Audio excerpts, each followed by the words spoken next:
नमस्कार. आम्ही सारे खवेच्या या भागात मी सर्व रसिकांचं अतिशय मनापासून स्वागत करतो. रसिको, तुम्हाला ती विश्वामित्र आणि मेनका यांचा एपिसोड माहित असेलच. माफ करा, विश्वामित्र आणि मेनका यांची गोष्ट तुम्हाला माहिती असेलच. झालंय काय, सध्या सगळे सिरियलमध्ये झाले ना, त्यामुळे एपिसोड असं चुकून आलं तोंडातून. असो, ती गोष्ट तुम्हाला माहिती असेलच नाही का. म्हणजे कसं होतं, पूर्वी म्हणजे असा ट्रेंड होता, म्हणजे मी ऐकून आहे, ट्रेंड असा होता की ऋषीमुनींना काही मिळवायचं असेल ना की ते असे 12-12 वर्ष असे उभे राहायचे तप करत.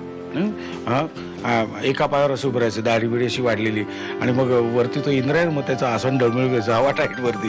मग तो इंद्र सगळ्यांना बोलायचा, त्याची टीम सगळ्या अप्सरांना बोलायचा. मग एक अप्सरा चूज करायचं, इकडे तुझा खाली. मग ती अप्सरा खाली यायची आणि ती ऋषीमुनींचा तपोभंग करायची. सर, मला आश्चर्य असं वाटतंय की माशा, डास, भूक, तहान ह्याच्यामुळे त्यांचा तपोभंग व्हायचा नाही. समोर अप्सरा आली की काय, म्हणजे मला कारणच कळत नाही. असो, मुद्दा काय आहे की हे सगळं तुम्हाला ह्या प्रश्नाचं उत्तर झी टीव्हीच्या सगळ्या प्रेक्षकांना माहिती असणारच. कारण झालंय कसं, एकापेक्षा एकचा नवीन भाग सुरू झालेला आहे, अप्सरा आली नावाचा. आणि त्यामध्ये 9 अप्सरा आहेत आणि त्या नाचतात, आणि त्यांचा नाच आमचे सगळे झी टीव्हीचे प्रेक्षक तहान भूक विसरून बघतात, है ना. त्यातलीच एक अप्सरा इथे मी बोलवलेली आहे. ती अतिशय उत्कृष्ट डान्सर आहे, दाखवत नाही ती.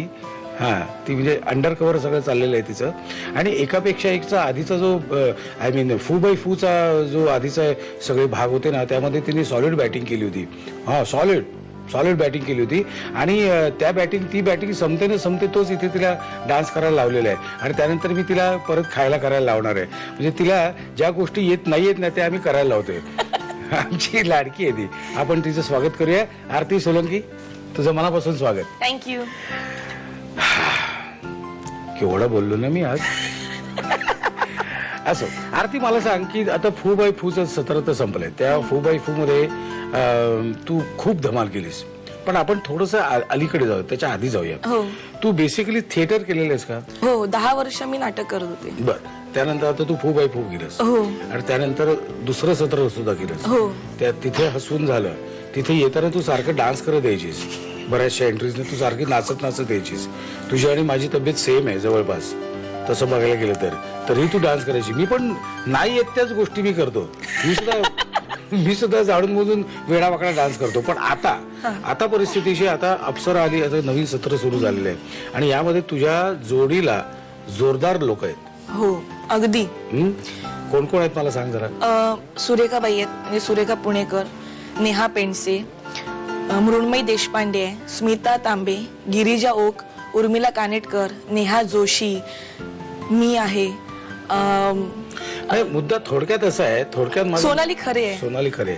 थोडक्यात मंडळी, मला तुम्हाला सांगायचं एवढंच की ह्या तू शिकलेस डान्स, सुरेखाबाई शिकल्यात नाही. मला असं वाटतं की ह्या 9 जणींपैकी एक 2-4 जणीच असे आहेत की ज्यांनी डान्स शिकले नाही. अजून कोणी शिकले नाही डान्स? सगळ्या शिकलेले आहेत. फक्त तुम्ही दोघी शिकलेले नाही आहेत. 7 जणी शिकलेले आहेत आणि दोघी शिकलेले नाही आहेत. पण आता आपण बघूया या बॅटिंग काय करतात ते. मला तेच विचारायचं की डान्स न शिकता या 7 जणींच्या समोर किंवा 8 जणींच्या बरोबरीने डान्स करायची, आपण डान्स करूच असा आत्मविश्वास तुला कुठून आलाय? नाही, त्यासाठी मी झीची आभारी आहे. आधी म्हणजे मी 30 सेकंद नाचणं वगैरे ते सोपं, म्हणजे इथल्या स्टेप बघायच्या आणि ते करायचं वगैरे, असे मी एंट्री वगैरे घ्यायची. तर त्याच्यातून मला सगळ्यांनी सांगितलं की तू चांगली नाचू शकतेस. म्हणजे त्यांना असं वाटायला लागलं त्यांना की मी चांगली नाचू शकते. आणि मग मला पण असं वाटलं की जर मी 30 सेकंद नाचू शकते तर मी 3 मिनिटं का नाही नाचू शकते. आणि आपल्याला संधी मिळते मुळात. बरोबर. तर म्हणून मी म्हटलं की नाही, आपण स्वतःलाच पारखूया की आपल्याला किती करता येतंय. म्हणून मी म्हटलं की नाही, करूयाच आपण एकापेक्षा एक. आणि माझी खूप इच्छा होती, मी एकापेक्षा एकचे ना 4ही पर्व बघायचे. आणि मला खूप आवडतं म्हणजे डान्स बघायला, एखादी स्टेप जी साधी असेल ती चोरायला, मग ती कुठेतरी वापरायला. म्हणजे असं आहे. गणपतीत वगैरे नाचणं, नवरात्रात वगैरे, म्हणजे ते फक्त एवढंच असतं ना. पण इथे सुरू झाल्यानंतर मला कळलं की 30 सेकंद नाचणं आणि 3 मिनिटं नाचणं किती कठीण असतं. किती वजन उतरलं तुझं, नाही म्हटलं तरी? 3.5 किलो हो. उतरलं. चांगलं आहे मग. चांगलं आहे पण ते उतरताना परत- खूप त्रास होतो. नाही, 3.5 किलो उतरलं, पण आता परत ते वाढवायचं आहे. नाही तसं नाही चांगलं आहे पण ते उतरताना किती कष्ट, मेहनत आहे. दिवसभर रिहर्सल. बरं मला एक सांग की आता मगाशी मी बोलताना असं म्हटलं की इंद्राच्या दरबारातल्या एका अप्सरेला खाली पाठवलं आणि ऋषीमुनींचा तपोभंग केला. अप्सरा म्हटलं की आपल्या डोळ्यासमोर एक छान दिसणारी युवती येते, एखादी छान दिसणारी स्त्री येते. मग आता हे ह्याच्यावर तू कशी मात करणार आहेस? कसं आहे म्हणजे मला म्हणायचं की प्रेक्षकांच्या दृष्टीने तर निळू फुले आणि अशोक मामा दिसलेच नसते, कारण आपला जो मराठी प्रेक्षक आहे तो दिसण्यावरती नाही तर टॅलेंट वरती फिदा होतो.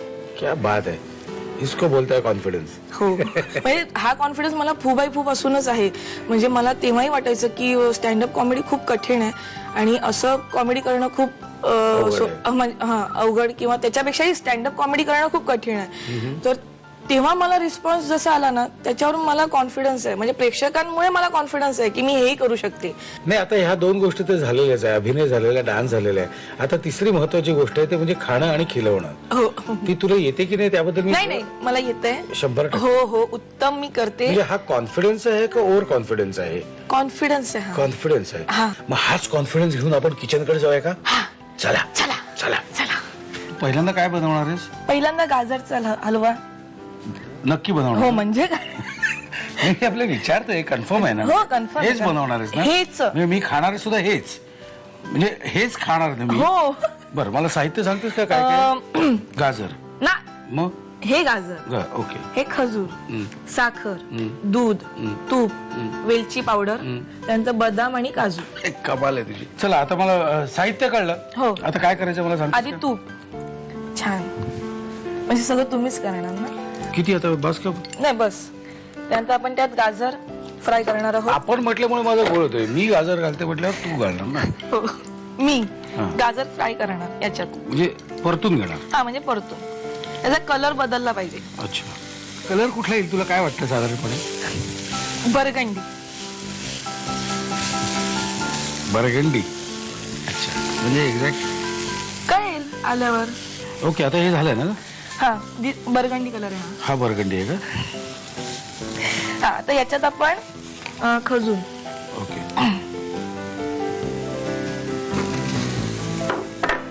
आपण असंच फ्राय करून घ्यायचं आहे.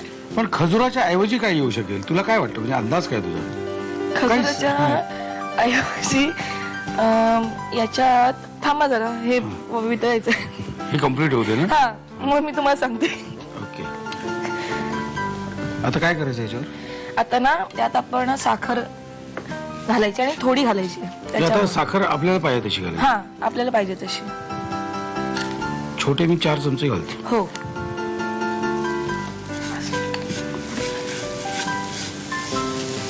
आता साखर वितळली आहे पूर्ण, आता एकजीव झाला. आता दूध सगळं टाका. आता आपण हा थोडा वेळ ना बंद करून ठेवूया. हे कुठपर्यंत झालं? हे काही डेव्हलपमेंट झाली? नाही ह्याची डेव्हलपमेंट झालेली आहे. आता झालं, शिजलं की? हो. आणि आता ह्याच्यात महत्वाचं काय? ते वेलची पावडर थोडी.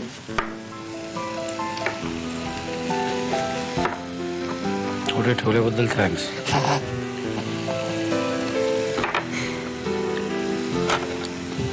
किती? 3 चमचे वेलची पावडर आहे. मग थोडीच. हा थोडीच. बस बस. आता हे झालं ना आपलं? हो. हे कशाबरोबर खायचं? भाकरी, पोळी? तुम्ही साहित्य आणि कृती लिहून घ्या. गाजर आणि खजुराचा हलवा बनवण्यासाठी लागणारं साहित्य: गाजराचा किस, बिया काढलेले खजुराचे तुकडे, साखर, दूध, साजूक तूप, वेलची पूड, बदामाचे तुकडे आणि काजूचे तुकडे. कृती: प्रथम पॅन मध्ये साजूक तूप गरम करून त्यामध्ये गाजराचा किस परतून घ्यावा. त्यामध्ये खजुराचे तुकडे, साखर आणि दूध घालून मिश्रण शिजवून घ्यावं. या मिश्रणात काजू, बदामाचे तुकडे आणि वेलची पूड घालून हलवा शिजवून घ्यावा.